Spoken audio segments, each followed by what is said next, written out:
With this video, we're going to be introducing the RGB actuator. Let's look at this real quick. As you can see, I have it connected to port 8 with the cable. There are 4 RGB LEDs here. They are labeled LED 1, LED 2, LED 3, and LED 4. Now, of course, with computer, when we refer to these, this is actually LED 1 is address 0, LED 2 is address 1, excuse me, yes, that's right. LED 3 is address 2, and LED 4 is address 3. And so that's a little bit different that you have to explain to the students. Why they didn't label them 0, 1, 2, and 3, I do not know, but that is the case. So we're going to look at the code. And so let's go over here and look at the code. As you can see here, the includes are the same. You don't use, there's one include that you don't use here that you did use with ultrasonic sensor, but when we put it all together, we're just going to have all 4 includes. But these are the libraries that you need. This particular object we instantiate with ME RGB LED, which that actually talks to the board here. We name the variable LED, or the object, in this case LED, and I have it on port _8. Okay, so that's identifying this board to the main board. And then I create an integer variable, and I call it LED count. You need to, in the setup, you need to let the code know how many LEDs you have that you're going to use. And so that's what we do here in the setup. We say LED, that's the object, dot set number. That's the method on the object that actually sets the number of LEDs. And in this case, it's 4 because we set it to LED count. Okay. Then we go down here to the loop, and I've got a couple of things showing here. I'm going to run both pieces of code. So usually, when we talk LEDs, we set red, green, and blue values to various levels of RGB values to various levels of red, green, and blue. Usually it goes from 0 to 255. However, in this case, it will go from 0 to 64. I don't know. That's just how they set this one up. So maximum value is 64 instead of 265.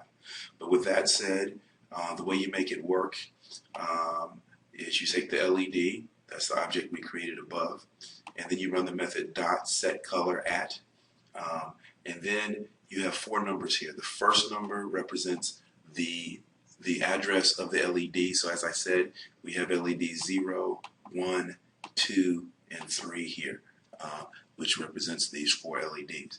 So this is the address, that's the first one, and then the second one is the red value, the third one is the green value, and the next one is the blue value. So this will set LED 0 to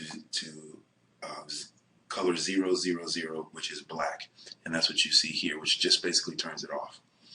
So that's all colors off. The next one, we're setting LED 1, which is this one over here, to all red, no 0, no black, no, excuse me, no 0, no, excuse me, no green, no blue, and that creates red. And then for the next one, it's LED 2, that's no green, all, excuse me, no red, all green, no blue. So that gives us the green there. And then the last one is LED 3. That's no red, no green, all blue. And so that gives us blue. And then here's the key. And I've made this mistake.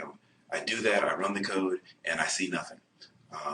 You have to do the next thing, which says LED.show. And that actually causes those colors to process and for you to see the LED. So you have to put the .show with the parentheses on it to make it actually seen. The other thing is when you bring back up the LED, it's going to show the colors that were there before. Until you change them. So, but anyhow, with the LED.show, the .show method will actually show the LEDs here.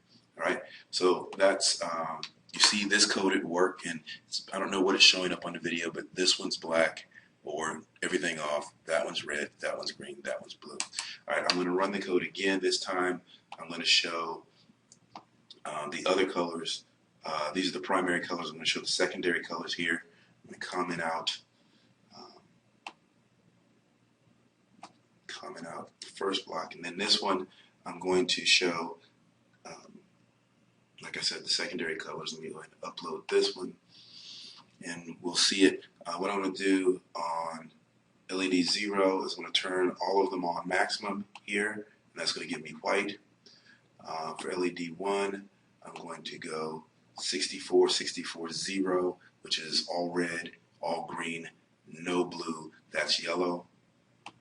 That's the secondary color, yellow. Now keep in mind we're mixing light, not pigment. And then on LED 2, I'm going to go no red, no green, no red, all green, all blue, which is going to give us cyan. And then for number 3, I'm going to do all red, no green, all blue, which gives us magenta. And so you see here, here's our white, there's our yellow, there's our cyan, and there's our magenta. Now, it might not show up very clearly on the video, but when you actually run the exercise, you can see it. So that's just getting the students used to the colors. You can also go to the color website